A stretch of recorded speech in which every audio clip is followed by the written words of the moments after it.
때는 조선시대 중종 때의 한 인물에 관한 이야기다. 송도의 한 마을 이름 없는 선비의 집에서 한 아이가 태어났다. 이 아이는 일찍이 언변과 제주에 능하고 연기하여 한 번 본 책은 잊지 않았다고 한다. 그리고 장성하여 지방의 하급 관직을 지냈으나 스스로 만족할 수 없었다. 사내가 관직을 포기하고 팔도를 누비며 세월을 보낼 때였다. 어느 날 한 사찰에서 공부를 하며 지내고 있을 때였다. 사찰에서 빚은 술이 없어지는 기이한 일이 일어났다. 하루는 사찰의 노승이 공부를 하는 그 사내를 불러 말을 하였다. 내 일이 있어 어디를 다녀와야겠다. 그간 이 항아리를 잘 지킬 수 있겠느냐? 노승은 술을 담은 항아리를 주며 말했다. 걱정하지 마시고 다녀오시지요. 며칠이 지났고 사내는 사찰에 온 노승을 마중하고 보관하고 있던 항아리를 내어주며 말했다. 말씀하신 대로 잘 보관하고 있었습니다. 노승이 항아리 속을 확인하니 그 안은 비어있어 찌꺼기만 남아있었고 노승은 노하며 호통을 쳤다. 내 이놈, 엎어스럽구나. 이놈이 사실을 구할 기회를 주었건만 끝까지 나를 속인 셈이냐? 노승의 호통에 당황하며 말을 하였다. 어찌하여 저에게 화가 나셨습니까? 저는 시키는 대로 했을 뿐입니다. 노승은 지금껏 술이 없어지는 일이 사내가 꾸민 짓으로 생각하였고 시험삼아 술 항아리를 맡겼던 것이다. 억울합니다. 저에게 다시 한번 술을 내어주신다면 이런 일을 벌인 자를 찾겠습니다. 기회를 주십시오. 그 말을 들은 노승은 노기를 진정하고 기회를 주었다. 그날 밤이었다. 술을 지키고 있으니 스산한 기운이 항아리 속으로 들어가는 것이었다. 이를 기이하게 여기며 기운이 흘러나오는 곳을 따라갔다. 얼마나 걸었을까? 한 동굴 안에서 술래 가득한 기운이 나오고 있었다. 그 동굴 안에서 한 여우가 술에 취해 자고 있었다. 사내는 붉은 모래를 머금은 줄로 그 여우를 결박하였다. 잠시 후 여우가 깨어났고 사내가 소리쳤다. 이 요망한 것이 사람에게 해를 끼치느냐? 내 억울함을 풀고 너를 죽일 것이야. 그 말을 들은 여우가 사람의 말로 애원하였다. 한남님 물인 제가 죽을 죄를 지었습니다. 한 번만 용서해 주신다면 미연에 꼭 보답하겠습니다. 네 놈이 무슨 수로 사람에게 은혜를 갚는단 말이냐? 저에게 환수를 부릴 수 있는 귀한 비서가 있습니다. 그것을 드리겠습니다.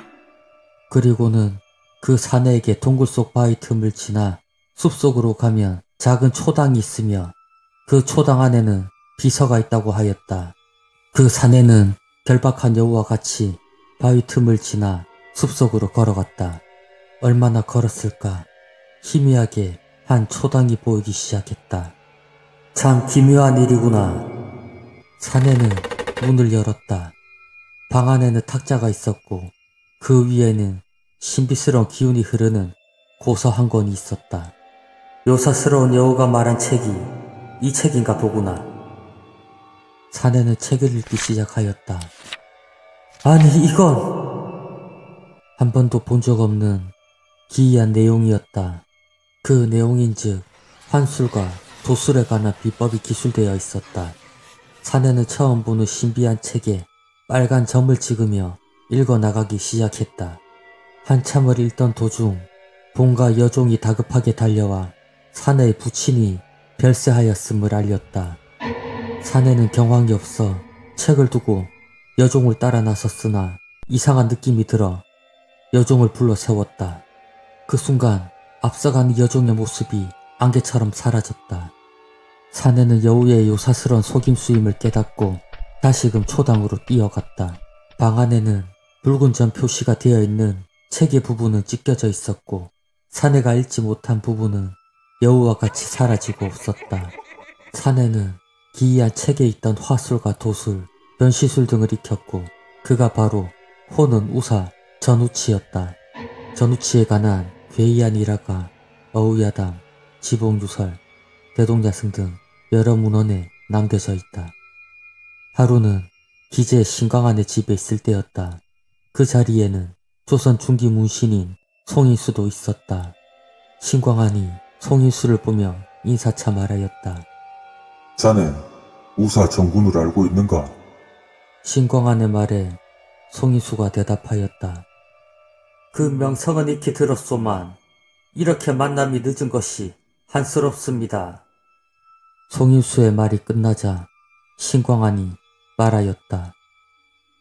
전우치 자네 이분을 위해서 재밌는 것을 좀 보여줄 수 있겠는가? 기재 신광안의 말에 전우치는 대답하였다. 무슨 재미있는 일이 있어야 보여드리지요. 잠시 후 식사가 나왔고 전우치는 밥을 한술 입에 넣었다. 입안에서 밥알을 오물거리는 것을 다들 보고만 있었고 전우치는 입안에 있던 밥알을 마당에 내뿜었다. 그의 기이한 행동에 다들 아무 말도 할 수 없었다. 잠시 후 마당에 흩어져 있던 밥알들이 점점 커지며 꿈틀거리기 시작했다. 쩍 하는 소리와 큰 밥알이 갈라지더니 그 속에서 나비가 나와 날개짓을 하였다. 집 마당에 있던 수많은 나비가 날개짓을 하며 하늘로 사라졌다. 하루는 전우치가 여러 벗고 있을 때였다. 좌중에 한 사람이 말했다. 전우치 자네 천도를 구할 수 있겠는가? 그 말을 듣고 전우치가 대답하였다. 그것이 뭐가 어렵겠는가? 새끼줄 100발만 가지고 오시게. 집안의 종이 새끼줄을 가지고 왔고 전우치는 멀리서 보고 있는 동자를 불렀다. 그리고는 새끼줄을 공중으로 던지니 기이하게도 줄은 점점 하늘로 올라가는 것이었다. 전우치가 동자를 보며 말했다. 이 새끼줄이 닿는 곳에 올라가면 푸른 복숭아가 많이 열려있을 터이니 따서 내려보내거라. 그 말을 들은 동자가 줄을 잡으니 놀랍게도 하늘로 올라가기 시작하였다. 반 시즌 정도 지났을까? 하늘에서 무엇인가 떨어지기 시작하였고 살펴보니 잎이 달린 푸른 복숭아였다. 그 자리에 있던 이들이 앞다투어 그 복숭아를 정신없이 먹었다. 감미로운 단물이 넘치듯이 흐르는 것이 이 세상의 맛이 아니었다. 다들 그 맛에 취해 있을 때였다. 하늘에서 땅을 적실 듯한 피가 떨어지고 잘려나간 아이의 팔과 다리, 머리와 같은 신체들이 땅으로 떨어졌다. 정신없이 복숭아를 먹던 일행 중 소리를 지르거나 혼절하는 자도 있었다. 이에 전우치가 일그러진 표정으로 말했다. 자네들의 요구에 죄 없는 아이가 목숨을 잃었네. 아마도 천도를 지키는 신장에게 들킨 것 같네. 전우치는 말없이 아이의 사지와 신체를 수습하였다. 그리고는 원래의 모습대로 맞춰놓고 알 수 없는 주술을 외우니 조각나있던 시체가 꿈틀거리고 일어서는 것이었다. 그러더니 아이의 시체는 비틀거리다 밖으로 뛰어나갔다. 이렇듯 기이한 도술에 관한 많은 일화가 전해진다. 그리고 전우치의 죽음에 대해서도 많은 이야기가 있다. 하루는 절친한 벗인 황해도 재령군수 박강우의 집에 기거할 때였다. 황해도 관찰사에게서 박강우에게 편지가 왔다. 그 내용은 이러하였다. 나라를 혼란스럽게 하는 죄인 전우치는 죽어야 한다. 전우치를 붙잡아두라. 박강우는 상부의 편지를 받고 고민에 빠졌다. 하지만 그간의 우애를 생각하여 전우치에게 사실대로 말하였다. 이내 그는 여유로운 표정으로 말하였다. 큰일을 할 자네가 나 때문에 고생이 많구만. 나에게 다 생각이 있으니 걱정하지 말게나. 전우치는 마저 남은 술잔을 비우며 처소에 들었다. 다음 날 아침 여종의 비명소리가 아침을 깨웠다. 전우치는 스스로 목을 메고 죽어있는 모습이었다. 이에 박광우가 슬퍼하며 전우치의 장례를 후하게 치러주었다고 한다. 또 다른 문헌에는 이러한 이야기도 전해진다. 조선에 윤세평이라는 학식과 도술이 뛰어난 대신이 있었다. 윤세평은 평소 전우치가 옳지 않은 도술로 세상을 어지럽게 하고 있다는 소리를 듣고 죽여야겠다는 마음을 먹고 전우치를 찾아가게 되었다. 하루는 전우치가 자신의 일진을 보고 아내에게 말했다. 이보시오. 오늘 윤세평이라는 자가 나를 찾아오거든 며칠간 산에 갔다고 하시오. 내가 있는 곳을 절대 알려주면 안 돼요. 이 말을 하고는 작은 벌레로 변해 마당 항아리 밑으로 숨었다. 그날 해가 질 무렵 아름다운 처녀가 전우치의 집에 찾아왔다. 그 여자는 이 집의 여종에게 말했다. 저는 이 집 주인과 평생을 약속한 사이입니다. 오늘 만나기로 하였는데 오지 않으셔서 찾아왔습니다. 이 말을 듣고 있던 전우치의 아내는 화가 나 마당으로 뛰어나왔다. 그리고 전우치가 숨어있는 항아리를 깨어버렸다. 그 순간 아름다운 여인이 큰 말벌로 변하여 벌레로 변한 전우치를 독침으로 쏘고 머리를 잘랐다. 그리고 작은 벌레는 죽은 전우치로 변하였고 말벌은 멀리 날아갔다. 여러 죽음에 관한 기록도 많지만 죽음조차 도술의 속임수였다고 하는 이야기도 전해진다. 전우치의 동문이 차식이 늦은 밤 책을 읽고 있을 때였다. 문 밖에서 차식을 부르는 소리가 들렸다. 이복에 자네 있는가? 익숙한 목소리에 차식은 문을 열었다. 평소와는 다른 기운의 벗이 있었다. 아니 우치 자네 기별도 없이 어쩐 일인가? 생각지 못한 방문에 당황하며 물었고 전우치는 말을 이었다.